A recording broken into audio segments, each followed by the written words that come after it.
To me, this has been like a mega rotation trade out of all the retail junk. The unwind of that is another symptom of the same thing, right? It's just retail money flowing into garbage. Hi, I'm Ed D'Agostino from Malden Economics, and today the always interesting Brent Donnelly joins us to talk about the stock market, AI, and FX. Thanks for joining us here at Global Macro Update.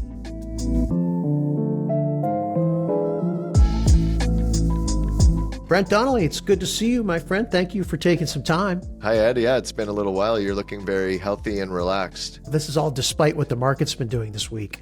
So I do my best. You get to a point where you just realize it's like the Alfred E. Newman, what me worry. Yeah, exactly. You've been there before. A little bit of a resemblance. I can see it if you dropped a couple of teeth. If I just blacked that one out. You had a cover from Cracked in one of your recent editions too, which I appreciated. Yeah, that's a real throwback. You've been busy. You did a survey, an investor survey, and the results were really interesting. Talking about are investors bearish or bullish, particularly about AI. And right after I read the results, I jumped on CNN's website to look up the Fear and Greed Index. And the Fear and Greed Index at one point this morning was 9 out of 100. Like, extreme fear isn't even a strong enough word or phrase for how scared a certain segment of investors are.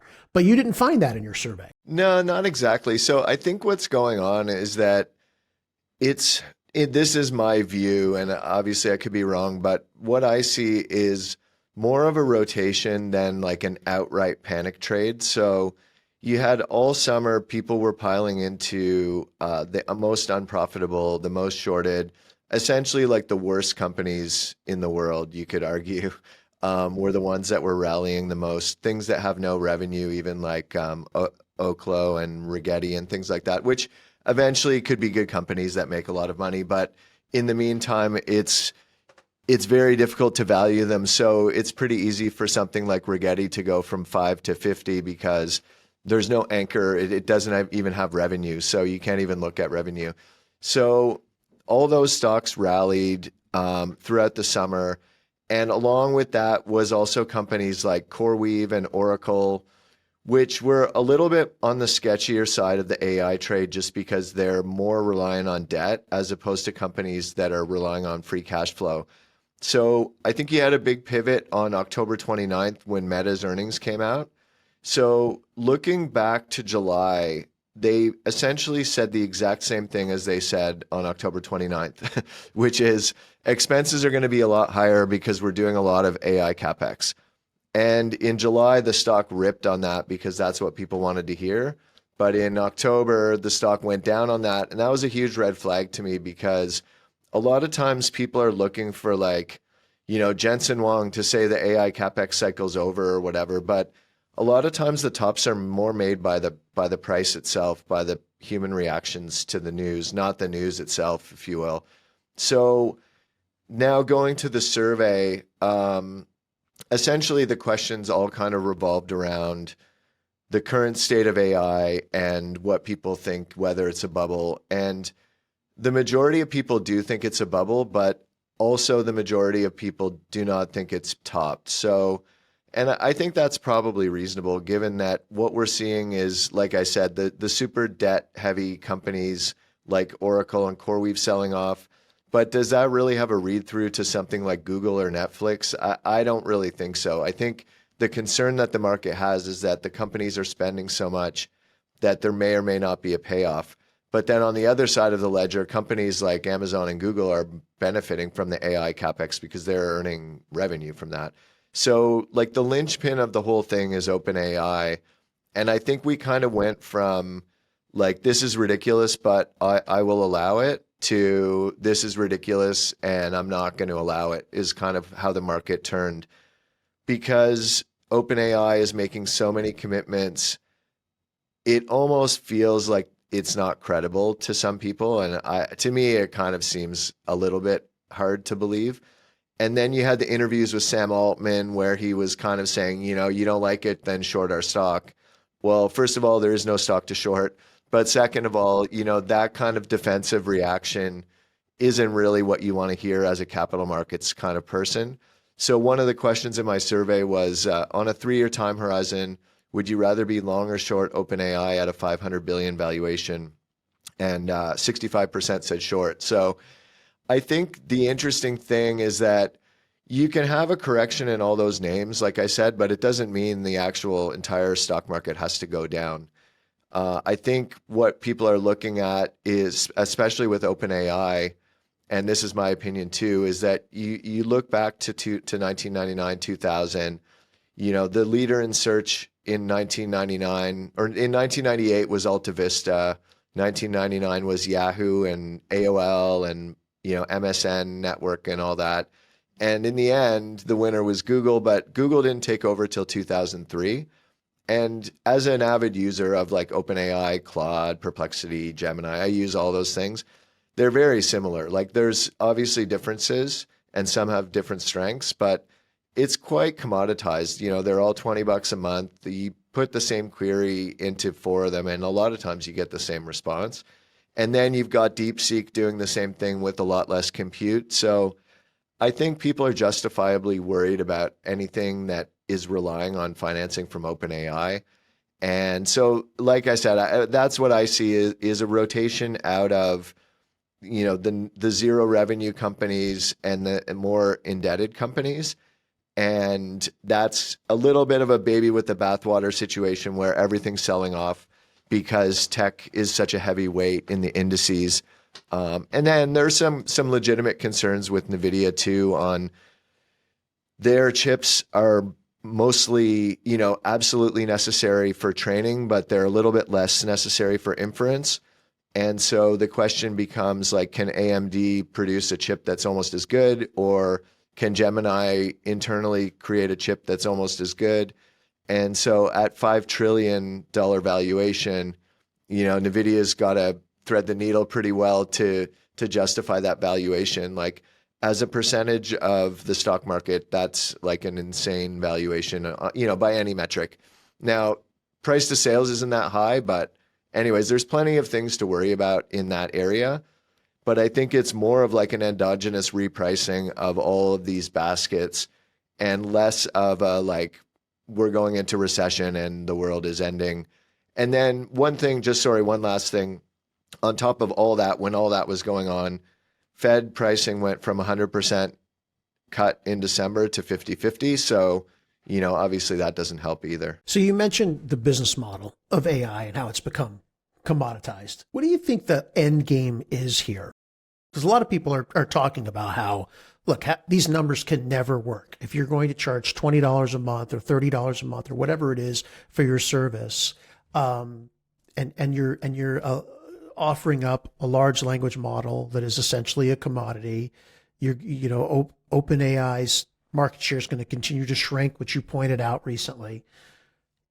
But I question whether that's really the business model. Is the business model trying to get more people to pay me $20 a month, or is the business model trying to get more and more and more people, a huge swath of humanity, to tell you your deepest, darkest secrets, right? Like everything about yourself and everything about your business and all of the things that you're researching, so that they can then flip that around and monetize it at an order of magnitude that Google would be able to monetize. Is that the business model? I think that makes sense. I will say I'm not an expert on technology, but I mean, obviously I'm in the weeds just because I'm a trader and I'm following everything.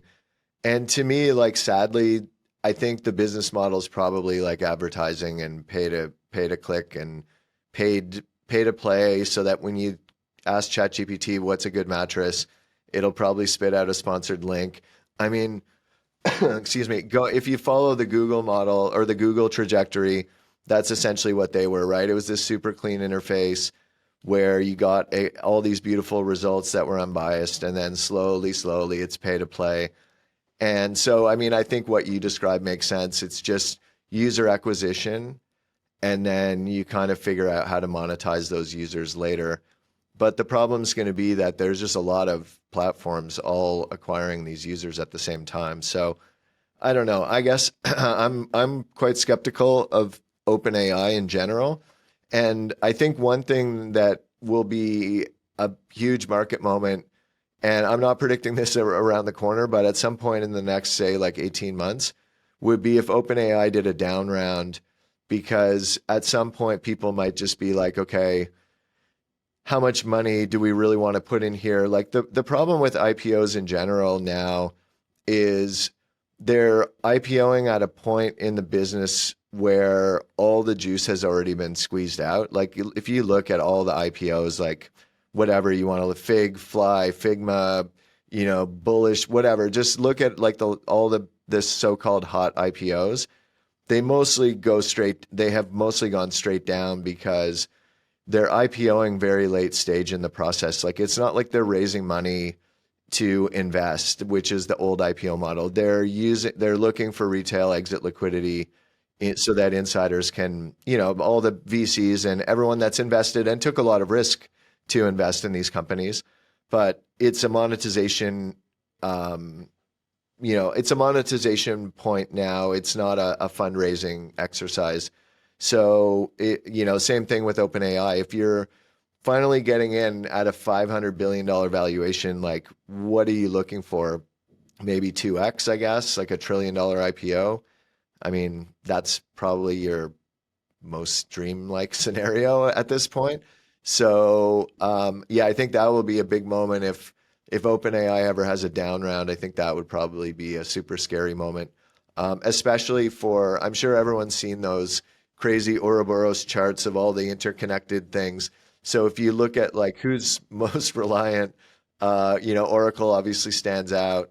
That will be a bad day for Oracle. There's so many what I call circular deals being announced, like Nvidia investing X billion dollars in this company, which essentially is like, we're going to give you our chips instead of sending you an invoice. Right. It is kind of eye-opening for sure. And one thing I will say though is that like specifically I keep picking on Oracle.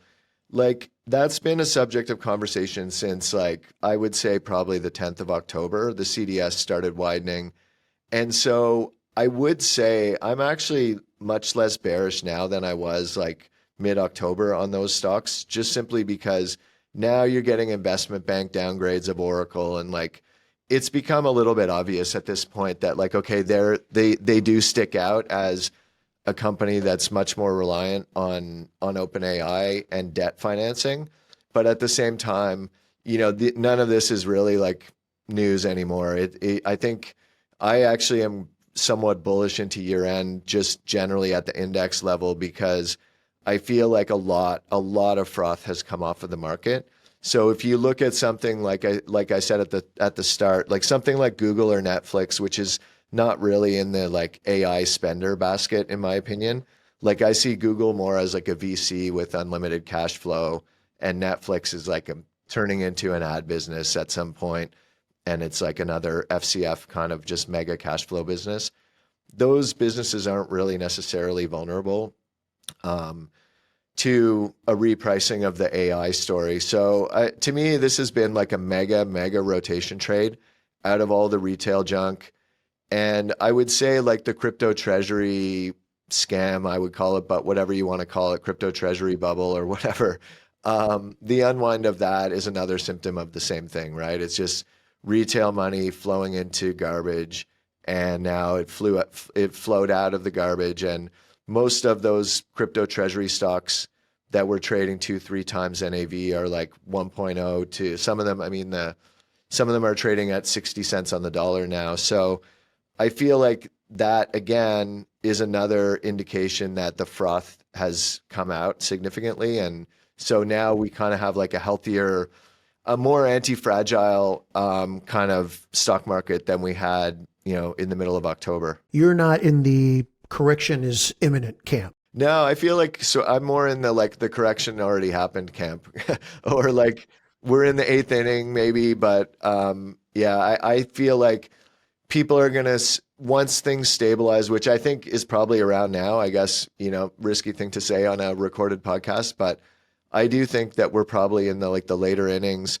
And then when things stabilize, people will start to look ahead to 2026, and people generally feel more optimistic going into the new year. You've got fiscal now going to start picking up again. Liquidity is going to pick up now that the shutdown's over. And so some of the factors that have been hurting liquidity, tightness in funding markets and all that stuff will be relieved. And so I'm much more optimistic. Although I'm more concentrated, like I said, Google and Netflix look good. And then I actually don't mind some of the crypto stuff now. It's just everything on Twitter is victory laps by the haters. And, we've come a decent way. People are declaring Michael Saylor dead for the 25th time. And, in the end, those things are just liquidity sponges. Like crypto is just a liquidity sponge, like Rigetti or whatever other, risky asset you want to look at. I guess you could say crypto has become the risky asset layer of the US dollar system. Interestingly, because it was supposed to be an anti-dollar, but actually it's more of like just another layer on the dollar system, in my opinion, because every stable coin is denominated in dollars. So to me, I think that most of the froth is out, and so I'm more constructive. What do you make of Berkshire Hathaway and Warren Buffett investing in Google? A lot of people were surprised. Yeah, it's interesting.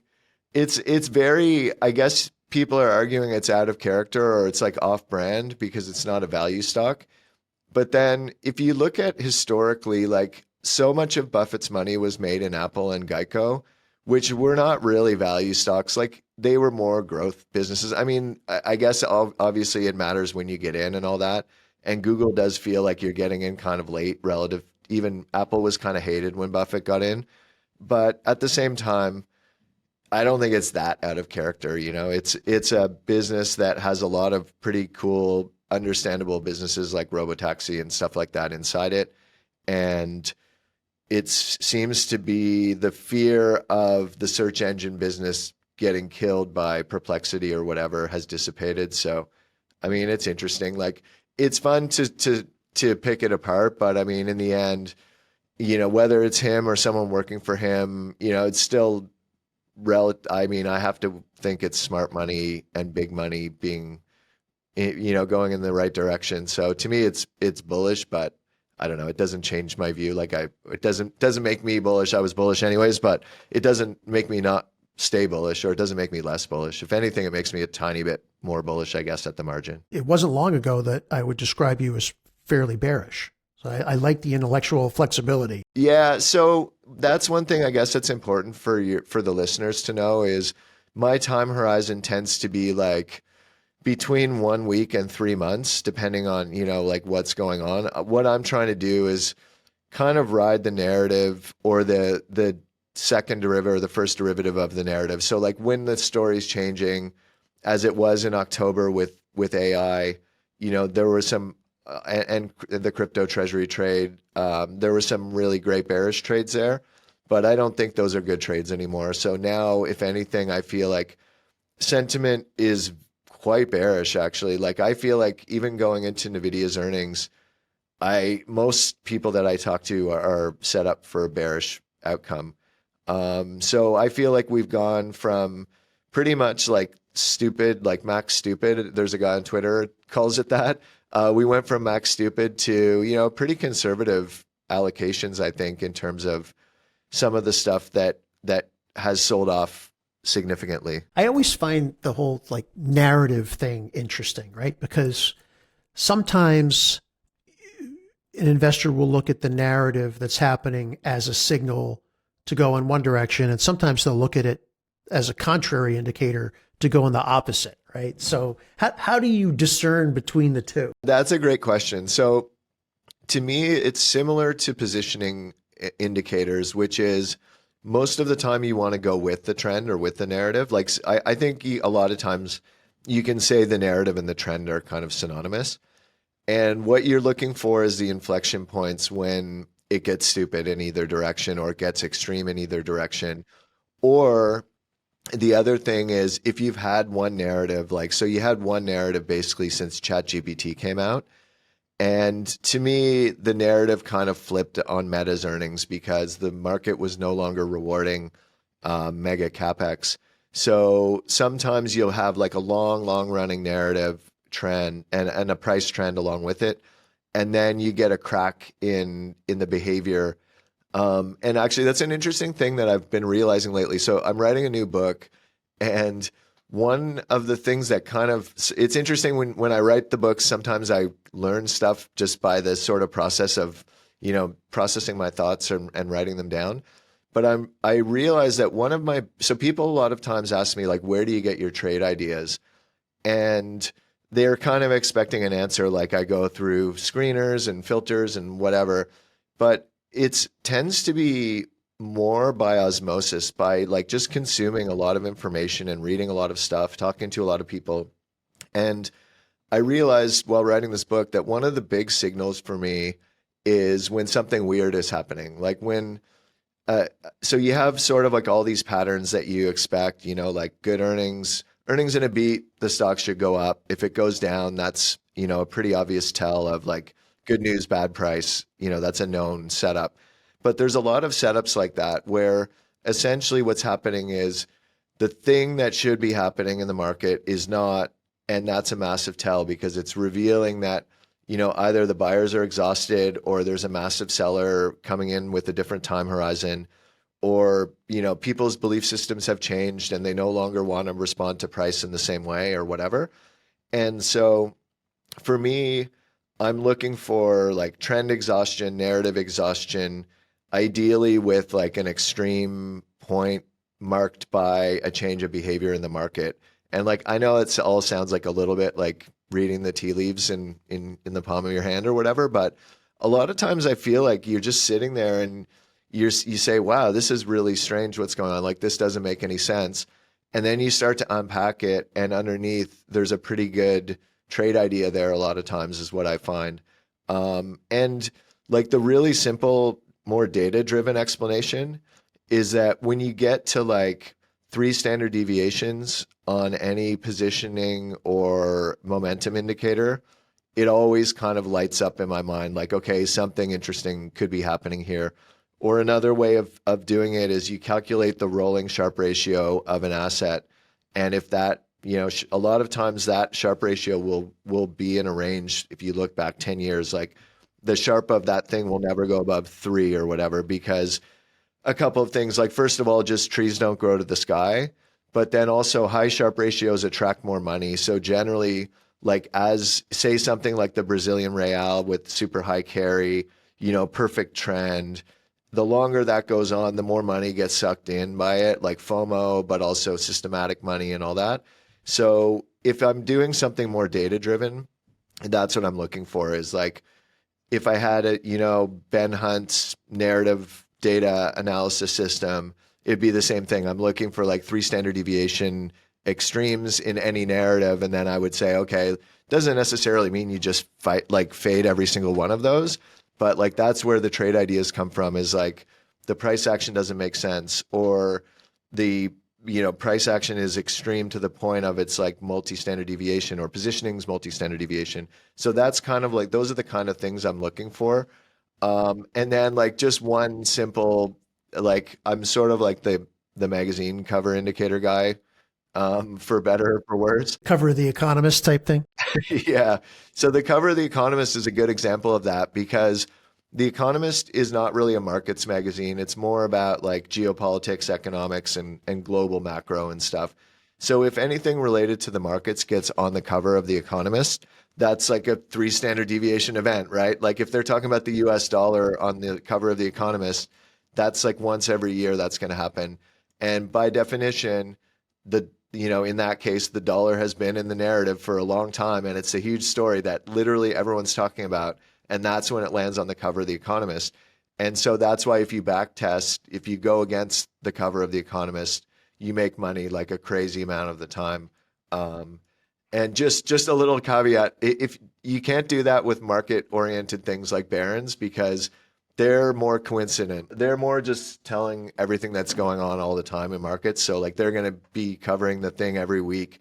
The Economist is unique in that they're not constantly looking at markets. So if something from the markets lands on the cover of The Economist, that's also like an eye opener of like, okay, this narrative is super, super well known and super mainstream because now it's on the cover of The Economist. So one of the things that I noticed that kind of made me pause and wonder what is the implication of this is, and our mutual friend Jared Dillian also identified this. It was Andrew Ross Sorkin coming out with a book called 1929, right?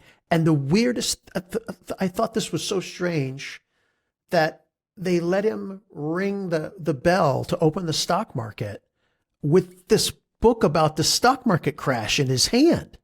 And I thought this is the bizarrest image. Yeah, it's bizarre. And a lot of the book is about market manipulation and like unethical behavior by Wall Street bankers and, you know, the guy that ran Citibank and stuff like that. So there's a lot of irony in that ringing of the bell for sure. You know, I was wondering that too, that if you read the book, it does echo a lot. I mean, all the eras echo somewhat.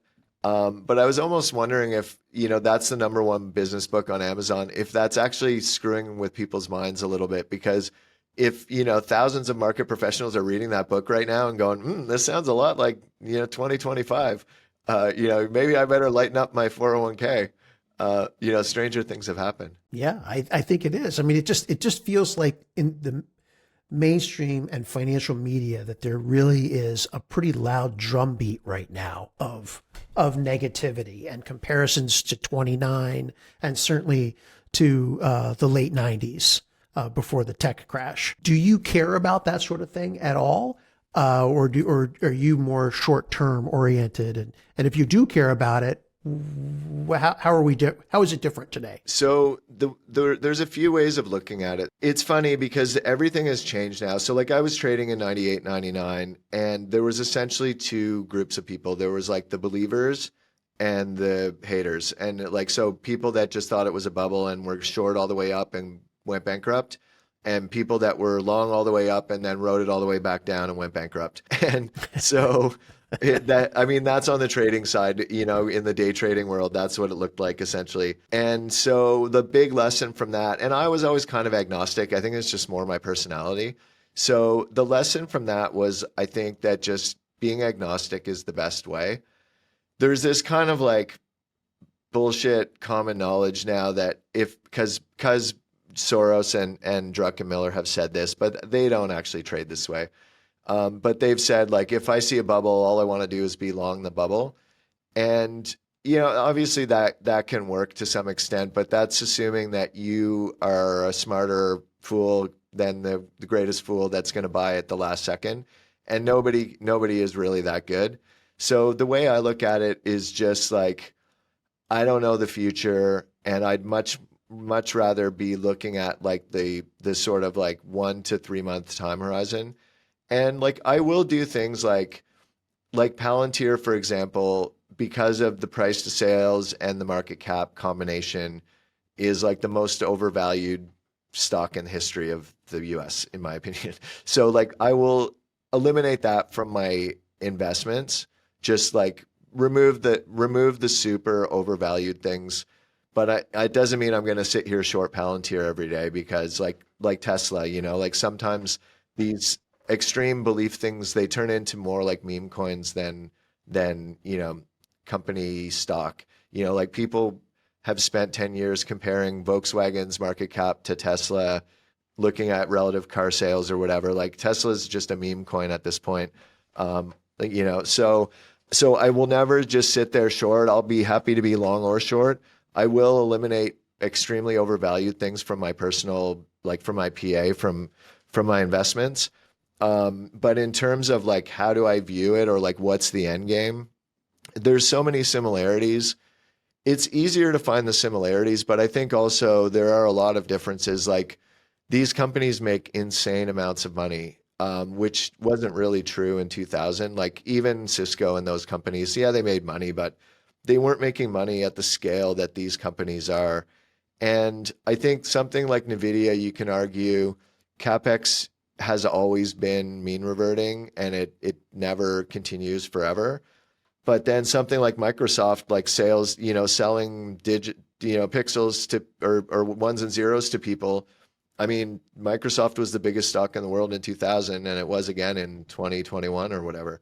So there's nothing to say that like all the stocks have to go to zero. It's more like what I want to do is more find the inflection points, and like if I'm good enough, maybe I can both be long and short some of these stocks at different times and make money. And that's kind of my goal, is to not pick a side and be willing to say like, okay, maybe Nvidia goes to 10 trillion, or literally maybe it goes to 500 billion because people don't need Nvidia chips anymore because AMD and Intel outcompete them. Like I think honestly both of those are possible. OpenAI is probably like the most binary business in the history of the world, right?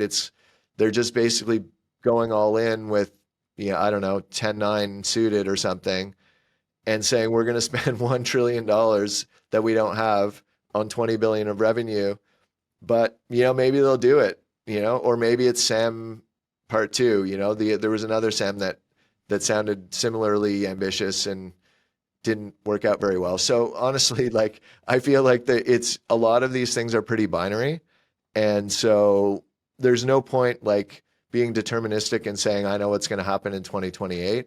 I'd rather react more than predict. There's definitely a Pied Piper aspect to Altman. I don't want to say too much, like be too negative, but some of the interviews that OpenAI's given in the last 2 or 3 weeks, not just Sam Altman, but just overall, definitely make the question marks pop up above your head. That's for sure. You're probably best known for currency, for currency trading. What's it been like trading currencies with a government shutdown? Pretty horrible, I would say. So the first half of this year was probably one of the best times ever to trade FX. Like we had this raging dollar bull market with Trump elected, and then people completely flipped and said like he's the worst thing ever for the dollar. So the dollar, cratered in 2025. But after May or so, things stabilized, and then everyone was short dollars. It was super consensus, and there wasn't really a catalyst to go long dollars, but the dollar just stopped going down.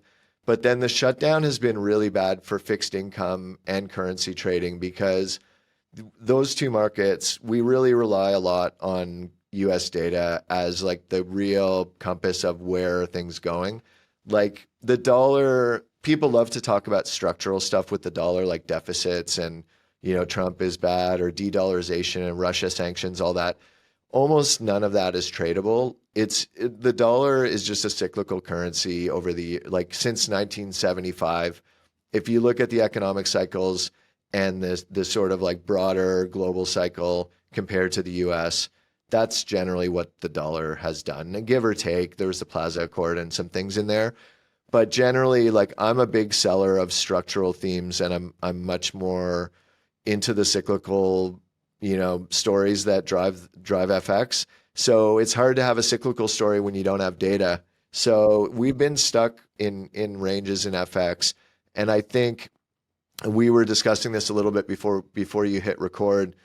But the annoying thing now is we're going to get a bunch of data, but it's all going to be polluted by the shutdown. So we're really not going to get any clean data, I don't know, really till 2026. And then by then, you're going to be looking at a different fiscal backdrop, and you're going to be looking at a different Federal Reserve composition, essentially, starting in early to and then May 2026. So I don't know, this excitement about, December Fed pricing going from 100% to 50%, I have trouble getting too excited about it, because the real Fed story is going to be determined by like who's the new head of the Fed, of course, is a huge question. What happens to Lisa Cook? And then how much fiscal, and also the thing that people don't talk about that much is all this AI capex like feels like just like digital pie in the sky kind of crazy talk with all these numbers. But the reality is like there is actually going to be physical buildings and infrastructure being built in 2026. And that may create a lot of jobs, like, and it may create wage pressure and labor shortages or whatever. We don't know. So I feel like slicing and dicing the data in 2025 is kind of going to be like necessary because that's what we do. But I think it'll end up being a waste of time because we're going to essentially have a completely different regime, FOMC, fiscal, and broader economy in 2026. So that's going to make FX tough, I think, until we get a little bit more clarity on what the U.S. economy is doing. This is going to sound like a weird question, and it probably is a weird question, but FX is insider baseball to the max, right? Like if you go to a cocktail party that doesn't have anyone in the world of finance and you bring up the stock market, at least half the people are going to perk up and want to talk about it. You bring up bonds and, half the crowd will fall asleep, but there's some people will talk. Nobody knows anything about FX outside of a little world. I started in 1995 and my family still thinks I'm like trade stocks. They still ask me like, oh, what's a good stock to buy? I'm like, dude, I trade currencies. So yeah, it's kind of like this funny thing. It's very macro. I think that's what I like about it is that there's always like, you got the G10. So you got 10 major countries and then a whole bunch of emerging markets countries. And, each currency can be a numerator or a denominator. And then you have different stories in all those countries. So you can mix and match. And there's always like a story in New Zealand or Canada or wherever. So I don't know. I've always found it fun, but it's funny because it kind of is like, it's in the weeds and it's definitely like inside baseball or whatever, but it's kind of one of the more accessible markets too, if you want to study it, because really it's mostly about global macroeconomics and, relative economics of two countries and all publicly available information. And, there's no insider trading in FX or anything like that. So, I mean, I don't know. I've always found it interesting, but, and it's also very liquid and high volume and you can get a lot of leverage. There's, it's a huge market, right? I mean, it is gigantic. Yeah. So what do you say to the person at the cocktail party that says, okay, but what purpose does it serve? Well, I mean, I guess that's the existential question I ask myself every day, but I'm sorry. Well, I will say though, that currencies are a good rebalancing mechanism, whether, when one economy gets hot, their currency goes up, it makes things more expensive to buy from that country. It reduces demand, import demand or export demand from that country. It is a little bit of an automatic stabilizer, especially like as a Canadian, if dollar Canada goes to 1, cross-border travel changes, online shopping changes, people start buying cars in one country instead of the other one. And it's like this automatic stabilizer. So I feel like just in general, prices are like the transmission mechanism of information around the world. If you believe in capitalism, you need prices and, prices are set by speculators to some degree. So like, that's kind of like the defensive answer as a trader. But in the real world, FX is actually probably the market that has the most real world flows of just like exporters coming in. Toyota needs to sell dollar yen because they receive a lot of dollars from US customers or whatever. There's a lot of real flows going on every day, or mergers and acquisitions, cross-border M&A. So a lot of it is actually real. I think a lot less of it is really speculative. Obviously the speculators are operating on the margin, but I think in FX, the speculators are like the little pilot fish around the shark, and the shark is like terms of trade and like the real world. So I think FX is probably one of the most real markets in terms of like most of the flows are actually genuine business transactions, not speculation. Yeah, agreed. And that was a fabulous answer. Thank you. Hopefully I wasn't too defensive there. I can't switch careers at this point. Speaking with you about markets is always fun. Thank you. Your command is just unrivaled. How do people learn more about you and what you do? Sure. So the easiest thing is just to go to spectramarkets.com. So SPECTRA markets.com, and everything's there, or people can follow me on Twitter. Usually I'm updating whatever I'm thinking on there as well. Brent, good to see you. I hope you come back soon. All right. Thanks for having me. Before you go, please be sure to subscribe to the channel, leave us a comment, and check out Brent's website. There's a link in the description below. We'll be back next week with Michael Howell. Until then, thanks for joining us.